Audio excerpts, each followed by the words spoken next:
Hey, what is up, everybody? This is Stevie Breach coming to you here today. The new WWE.com went up today. I didn't know that they were planning this, but basically, I'm 50-50 on the look of the new WWE.com. I'll be honest that anything with change normally takes me a little bit while to get used to. To me, it sort of has the look a lot like Deadspin does. But when I was sort of cruising around it, I noticed that they actually had a SmackDown preview up. Normally for SmackDown, WWE treats it like the redheaded stepchild. Basically, there'll be like a little thing you can go to where it just has like a little blurb, honestly, like 3 sentences. With what the main point of SmackDown is going to be. But I don't know if it's just for this week because WWE.com is new, or maybe they're trying to make SmackDown mean something yet once again, that they're actually giving it a 5-point preview. But SmackDown is going to be a big one this week, mostly because of the return of Brock Lesnar. For the first time since 2004, SmackDown is going to be gracing Brock Lesnar is going to be gracing SmackDown yet once again.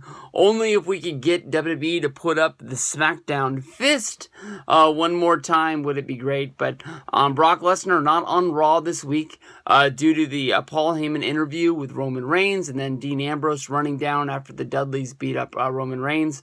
Sort of testing Dean Ambrose and Roman Reigns' friendship. Dean Ambrose saw a moment to try and maybe weaken Roman Reigns before the big match, and tried to hit the dirty deeds, only for Roman to push him off, and then for the two to sort of smile and smirk at each other.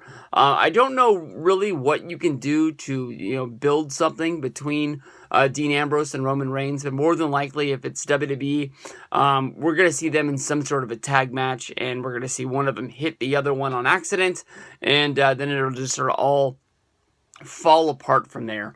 The real build-up for SmackDown this week, honestly, is going to be AJ Styles challenging Chris Jericho.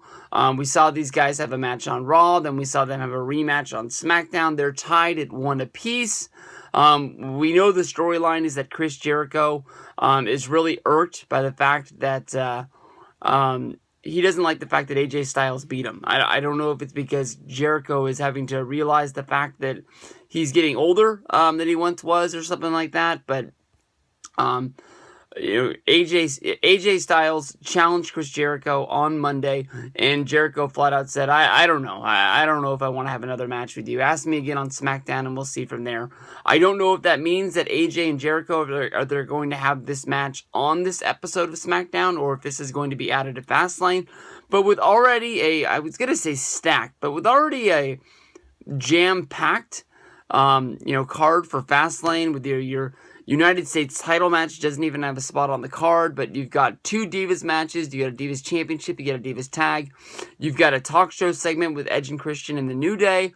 You've got the Usos versus the Dudleys more than likely having a match. You've got a 6-man between Team WWE and the Wyatts, Intercontinental Championship match, and of course your number 1 contenders match. I don't know if there's really a spot for Jericho versus Styles, because you think that match is going to get 10-12 minutes. I don't know if that's just going to be sort of something that's heated up right now and pushed all the way to WrestleMania. I don't know how you can get a month out of Jericho sort of ducking AJ Styles, but I think if you save that for WrestleMania and don't do it for a few weeks, I think it's going to be a really special, really, really good match, and I think it's going to be really fun.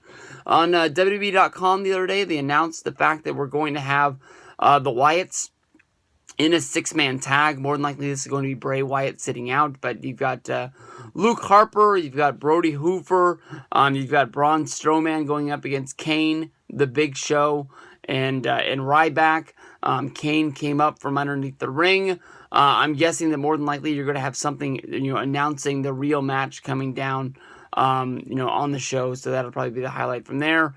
The Divas division is packed with action, with 6 Divas competing at Fastlane already. I don't know how you can do this, but they are hyping up the fact that which Diva conflict will bring chaos to SmackDown. I'm guessing more than likely is they're going to somehow find a way to mix these matches and have all of the girls at ringside, whether if this is like Naomi going up against Charlotte in a championship match, and Becky Lynch is at ringside, which brings Tamina to ringside, and of course everybody else is going to be ringside to see how this figures into their match at the pay-per-view. But I don't know. It's SmackDown. Sometimes it's fun. Sometimes it's good. They haven't really brought it up to the A-level show that they promised it was going to be.